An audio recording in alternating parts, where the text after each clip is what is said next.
আপনারা একটু আরবি শব্দ ব্যবহার করেন, চাঁদাবাজির অন্যান্য তো চাঁদাবাজি বলে, আপনারা সেটা না বলে আপনারা হাদিয়াবাজি করেন, নোটবাজি করেন, হাদিয়া, ওটা আরবি শব্দ দিয়ে ওটাকে একটা কাভার দেওয়ার চেষ্টা করেন। আসসালামু আলাইকুম রহমতুল্লাহ। প্রিয় দর্শক, বিএনপির চাঁদাবাজিকে জামাত ইসলামের নেতাকর্মীরা জামাতকে যে ইয়ানত দেয় দল পরিচালনা করার জন্য, আল্লাহ সন্তুষ্ট অর্জনের জন্য, অথবা জামাত শিবিরের লোকজন বিভিন্ন জায়গা থেকে হাদিয়া তোহফা নেন, অথবা জামাত ইসলামের উলামা বিভাগ বিভিন্ন জায়গা থেকে যে হাদিয়া তোহফা পায়, সেটাকে রুহুল কবির রিজভী স্যার তুলনা করেছেন বিএনপি চাঁদাবাজির সঙ্গে। চাঁদাবাজি নাকি আরবিতে নাকি ইয়ানতবাজি এবং হাদিয়াবাজি, আরবিতে নাকি ইয়ানতবাজি এবং হাদিয়াবাজি বলে চাঁদাবাজিকে, তো সেটা নাকি জামাত ইসলাম করতেছে। প্রিয় দর্শক, এই যে জামাত ইসলামকে জড়িয়ে যে মিথ্যাচার করেছেন রুহুল কবির রিজভী স্যার, এটার কঠিন প্রতিবাদ করেছেন বাংলাদেশ জামাত ইসলামী। বাংলাদেশ জামাত ইসলামী তারা তাদের ভেরিফাইড ফেসবুক পেজে এটা একটি প্রতিবাদ করেছেন। আমি একটু আপনাদেরকে প্রশ্ন শোনাচ্ছি, যারা সারা বাংলাদেশ থেকে জামাত শিবিরের ভাইরা দেখতেছেন, ভিডিওটি শেয়ার করে জামাত ইসলামের এই প্রতিবাদ বিবৃতি শেয়ার করে সবাইকে দেখার সুযোগ করে দেন। জনাব রুহুল কবির রিজভীর মিথ্যা ও বিভ্রান্তিকর বক্তব্যের তীব্র নিন্দা এবং প্রতিবাদ। এহসানুল মাহবুব জুবায়ের।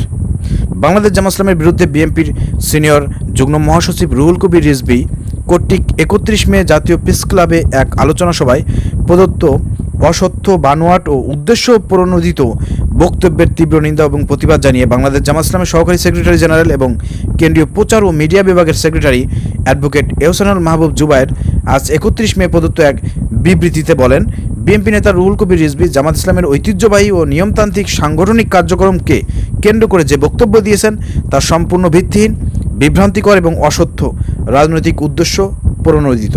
আমরা এই দায়িত্বজ্ঞানহীন বক্তব্যের তীব্র নিন্দা এবং প্রতিবাদ জানাচ্ছি। অ্যাডভোকেট এহসানুল মাহবুব জুবায়ের বলেন, ইয়ানত কোনো চাঁদাবাজি নয়, এটি একটি পবিত্র আমানত।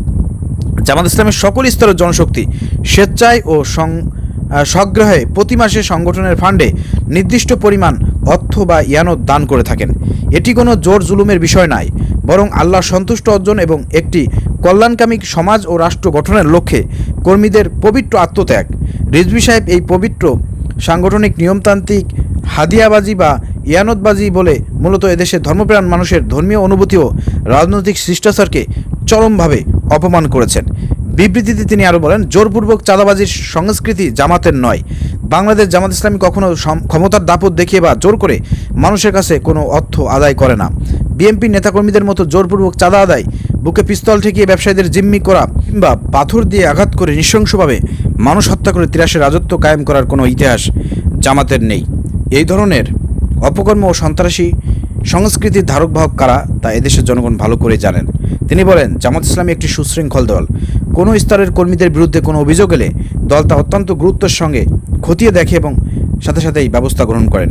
এটিকে ঢাল বানিয়ে ঢালাওভাবে পুরো সংগঠনকে অভিযুক্ত করা রিজভী সাহেবের রাজনৈতিক দেউলিয়াত্বের প্রমাণ বহিঃপ্রকাশ। তিনি আরও বলেন, এদেশের মানুষ ধর্মভীরু এবং তারা জামাত ইসলামের সৎ, যোগ্য ও দেশপ্রেমিক নেতৃত্বকে ভালোবাসে। জামাতের ক্রমবর্ধমান জনসমর্থনে ঈর্ষান্বিত হয়ে এবং নিজেদের অভ্যন্তরীণ বিশৃঙ্খলা এবং জনবিচ্ছিন্নতা আড়াল করতেই বিএনপি নেতা এই মনগড়া ও কাল্পনিক বক্তব্য দিয়েছেন। তিনি বলেন, বিএনপির এই ধরনের মিথ্যা, বিভ্রান্তিকর ও উস্কানিমূলক অপপ্রচারে কান না দেওয়ার জন্য দেশবাসী এবং রাজনৈতিক সচেতন মহলের প্রতি আমরা উদাত্ত আহ্বান জানাচ্ছি। একই সঙ্গে ভবিষ্যতে বিএনপি নেতা রুহুল কবির রিজভীকে এই ধরনের অরাজনৈতিক ও শিষ্টাচার বহির্ভূত বক্তব্য প্রদান থেকে বিরত থাকার আহ্বান জানাচ্ছি। প্রিয় দর্শক, এই হচ্ছে বাংলাদেশ জামাত ইসলামের বিবৃতি।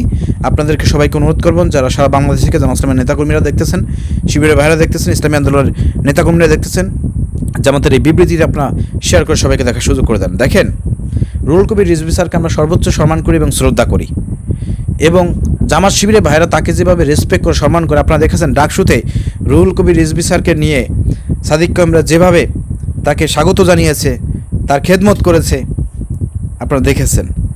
তো তাকে যে ভালোবাসা দিয়েছে, তার নিজের সংগঠনও তাকে ওইভাবে ভালোবাসা দিতে পারে নাই।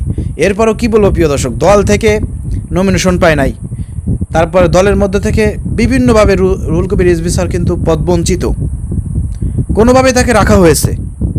কিন্তু দেখেন বিগত 17 বছর ধরে কিন্তু এই রুহুল কবির রিজভী স্যারের কিন্তু অনেক ত্যাগ রয়েছে, অনেক কুরবানি আছে দলের জন্য, কিন্তু দেখেন নমিনেশন পর্যন্ত তিনি পান নাই, মন্ত্রীও হতে পারেন নাই। তো যাই হোক প্রিয় দর্শক, আসলে কি বলবো, তো এইসবের সুখ দুঃখে মানে শেষ বয়সে আবার বিএনপির যারা বর্তমান নেতৃত্বে যারা আছে তাদের মন পাওয়ার জন্য অথবা কোনো পদপদবি পাওয়ার জন্য, ভালো কোনো কিছু জায়গায় অবস্থান করার জন্য রুহুল কবির রিজভী স্যার জামাতের বিরুদ্ধে এই ধরনের মিথ্যাচার করতেছেন কিনা, এটা নিয়ে কিন্তু অনেকে সন্দেহ প্রকাশ করতেছে। আমরা এটা বিশ্বাস করি না যে তিনি এই ধরনের হয়তো পদপদবির জন্য এগুলো করতেছেন, বিশ্বাস করি না, কিন্তু তারপরেও মানুষ কিন্তু সন্দেহ করতেছে। তো এটা আমি মনে করি যে রুহুল কবির রিজভী স্যার, আপনার বয়স নেই, আপনার বয়স শেষ হয়ে গেছে, বিএমপিতেও আপনার ওইভাবে গ্রহণযোগ্যতা এখন নাই, এই যার কারণে আপনাকে মন্ত্রীও বানায় নাই, এমপি ইলেকশনের কোনো ক্যান্ডিডেটও আপনাকে বানায় নাই। তার মানে বুঝতেই পারতেছেন এখন মানে না থাকার মতন আর কি আপনাকে রাখা হয়েছে আর কি বিএমপিতে। তো শেষ বয়সে আর আপনাকে দিয়ে মানে বিএমপি তেমন কোনো কিছু আশা করতেছে না। আপনি যতই জামাতের বিরুদ্ধে এই ধরনের মিথ্যাচার প্রোপাগান্ডা যাই করেন না কেন, কোনো লাভ হবে না। অতএব এতে কী হবে, দেশের জনগণ আপনার উপরে ক্ষিপ্ত হবে, আপনাকে অপছন্দ করবে। তো আমরা চাই না যে মানুষ, দেশের জনগণ আপনাকে অপছন্দ করুক, আপনার উপর ক্ষিপ্ত হোক। আমরা চাই আপনি সত্য কথা বলেন, আপনি সত্যটা বলেন, এতে মানুষের ভালোবাসা পাবেন। দল থেকে কিছু পান আর না পান, মানুষের ভালোবাসা পাবেন, জামা শিবিরের ভালোবাসা পাবেন। অথবা এই ধরনের মানে মিথ্যাচার, প্রোপাগান্ডা, বিভ্রান্তিকর কথাবার্তা বলে বিএনপিকেও খুশি করে কোনো কিছু করতে পারবেন না আপনি, দেশের জনগণকেও তো খুশি করতে পারবেন না। জনগণের কাছে আরও ধিক্কার এবং মানে ঘৃণার পাত্রে পরিণত হবেন। আমরা এটা চাই না, এই জন্য বলবো এই পথ থেকে আপনি ফিরে আসুন। প্রিয় দর্শক, ভিডিও শেয়ার করে সবাইকে দেখার সুযোগ।